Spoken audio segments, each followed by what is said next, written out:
We continue on to our weekly segment now, Korea Book Club, where we explore the world of Korean literature and books through notable recent works in Korean or in English translations.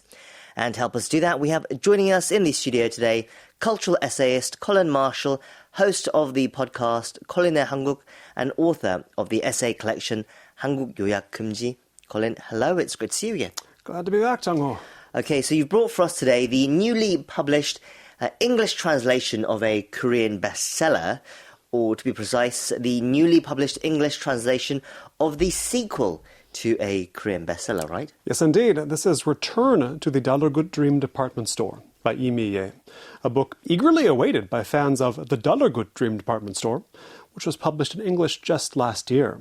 Together they constitute a duology, a term with which I've only become familiar through Korean fiction. There are a lot of duologies, it seems, getting translated these days. Mm-hmm. And they also constitute, these two books, the flagship work of a subgenre of popular literature that's been branded as K-healing, and which has gained enough traction in the English-speaking world to have become the subject of an Economist article just last year. Okay, we should add the translator for this English translation was Sandy Chusun Lee as well. Right. And this term, healing, it is often seen and heard here in Korea, but it does sound like this is a rare instance of a trendy word like that, making its way back into the English-speaking world, into the English lexicon. Okay, so tell us more about the characteristics of K-healing books. Yes, K-healing novels. They're pitched, so I gather, toward readers suffering from some kind of mental, social, academic, or professional burnout. And they tend to offer some form of reassurance or encouragement to accept oneself or one's situation. And in the case of K-healing novels of this kind, of the Dallergut Dream Department Store kind, they do it through whimsical stories without much in the way of high drama, interpersonal conflict, or indeed negative emotion of any kind. But it's not as if nothing of interest happens in them. The events of Return to the Dallergut Dream Department Store, the climactic event being a week-long pajama party, will be gripping to any reader invested in the world Miye created in the first book. Right, so we covered the original book, the Dallergut Dream Department Store, here on Korea Book Club last year. But can you refresh our memories? What is this world about? Well, yes. For whatever reason, K-healing novels, and even more recently, Japanese novels translated and marketed to K-healing fans, tend to be set in commercial enterprises, shops, stores, that sort of thing. And here, the titular Dallergut Dream Department Store is a grand old building, open around the clock, whose multiple levels sell nothing but dreams, literally the visions and experiences that we have while sleeping. And its customers are all ordinary people who, if I've interpreted the mechanics of this world correctly, materialize in the Dallergut Dream Department Store after they've fallen asleep in order to take their pick of the dream products on offer. Though the fantasy realm in which the store exists does have its own currency, these shoppers pay with the emotions they feel as a result of having the dreams, all of which, the dreams, are crafted by creative professionals called dream makers. Right, so dream makers, they would be akin to filmmakers then, but for dreams. It would be, and in fact that's underscored by Return to the Dallergut Dream Department Store, the second book. Reading the first part of this duology, I took note of some of the parallels that emerge between its dreams and cinema. There are dream makers, some of whom are respected as auteurs, but there are also dream critics, and there's even a big dream awards ceremony at the end of each year. Okay. Now, how exactly the dreams are made was left more or less ambiguous in the first book, but in the second, Miye offers readers more of a look behind the scenes, and even gives some of the dream makers their own roles to play in the story. This becomes narratively possible when Penny, the young protagonist whose experiences as a new hire at the Dallergut Dream Department Store constituted Book 1, receives a promotion after a year's work early in Book 2. That grants her access to the Company District, which is a private train ride away and which hosts facilities like the Dreammaker Studios, the underground pajama laundry, and what one employee refers to as the infamous Civil Complaint Center. The Civil Complaint Center, Yes. So essentially like a customer service center. These Right. are parts of everyday life here in Korea and elsewhere, of course, though it's safe to say that we all want to spend as little time as possible in these spaces. True.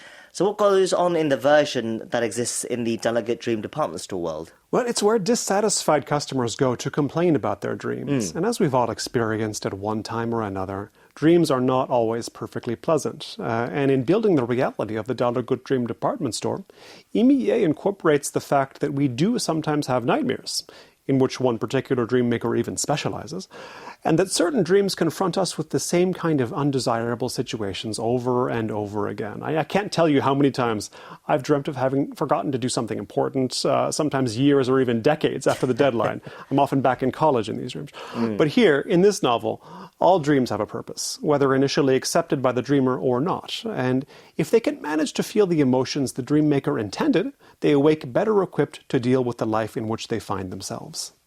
Now, as in the first book, the main characters in Return to the Dallergut Dream Department Store all seem to be professionally involved with the store.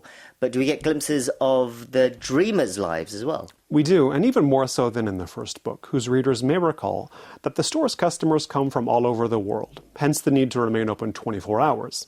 Now, while everyone from Penny to the dream makers with names like Maxim, Jasnus Otra, and Wawa Sleepland, to the store owner, Mr. Dallergut himself, are presented with no particular nationality, the customers about whom Miye writes are mostly Korean, identifiable either by their names or even by the nature of their dreams. In the Dallergut Dream Department Store, there was a dreamer who kept getting re-enlisted in the military long after his discharge. In Return to the Dallergut Dream Department Store, there's one who has to keep sitting for the sunung, or as the translation calls it, the Korean SAT. And I suspect these sorts of dreams are hardly unheard of in this country. But some of these dreamers are unconsciously processing more universal situations. And there's a woman at loose ends after her career has ended and her kids have grown, for instance, and also a blind man who relies on dreams to remember the experience of sight. Some of these are former regular customers who draw the store's attention by no longer coming around for dreams like they used to, which prompts Penny and other employees to investigate what in their lives has changed. Okay, so some moving scenarios there as well, hinting at some moving scenarios, I feel, touching on some bigger issues that I think have moved readers as well. Now, as we said, these books were bestsellers in Korea, and the English translation of the first book got a fair bit of international attention as well. Given the variety of dreams that we all have in our lives, you'd think that Miye would have unlimited potential to continue writing this series indefinitely. Do we know if there are any more books in store? Are there more Dallergut Dream Department Store books yet to be translated? So far, there's just this duology, which was published as Dallergut Kumpekwajom and Dallergut Kumpekwajom E in 2020 and 2021, respectively, here in Korea. We should note, by the way, that the translation I'm talking about, Return to the Dallergut Dream Department Store, is the UK edition, which came out last November. The US edition, which will be titled The Dallergut Dream Making District, but it's the same book, is scheduled for release this June.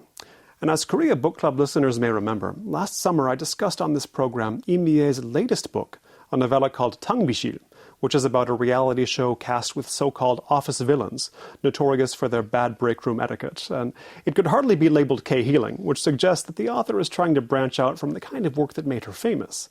That's a respectable choice, especially when it probably wouldn't be that hard to keep satisfying the Dallergut fans out there clamoring for more. Right, but still, with these books only just making inroads into the English reading world, do you think we visited the world of the Dallergut Dream Department Store for the last time? Well, even if Miye herself never sets any more novels there, I'd be surprised if it wasn't extended into other media. The store itself could make for a visually rich setting, to say nothing of the host of eccentric personalities, fantastical creatures, and strange devices Petty encounters throughout this duology. And at this point, there have to be more than a few Korean drama writers and comic artists champing at the bit to try their hand at an adaptation, not least because of the large assured audience. There are many fans here and elsewhere. But thinking back to the dream makers and their studios as Miye describes them, I wonder if this material wouldn't be best rendered as not just a movie, but the kind of movie spectacular enough to need to be seen in the theater, cinema being, as is often pointed out, the most inherently dreamlike of all art forms. Now, given that one of the most memorable dream makers in this story styles himself after Santa Claus, I think it'd make for a fine Christmas time release. Right. I feel because it's so fantastical, it would be challenging for any filmmaker to take on this sort of project. But I guess that is what could make it exciting as well. In any case, we of course have the books, and it's great to see the sequel being translated into English as well. Once again, it's called Return to the Dallergut Dream Department Store by Miye, translated by Sandy Chusanli. And that was our pick for Korea Book Club this week. Colin, thank you for that review. We really appreciate it.